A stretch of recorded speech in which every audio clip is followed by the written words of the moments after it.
चिड़िया बोली सवेरा चिड़िया बोली और बच्चों ने आंखें खोली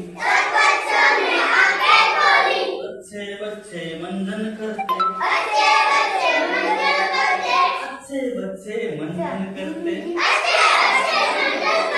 मंजन करके मुंह को धोते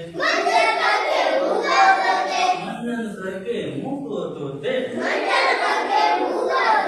मुंह को धोकर रोज नहाते मुंह को धोकर रोज नहाते रोज नहाकर खाना खाते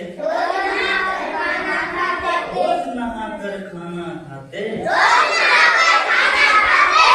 खाना खाकर स्कूल जाते खाना खाके स्कूल जाते स्कूल जाकर खूब पढ़ते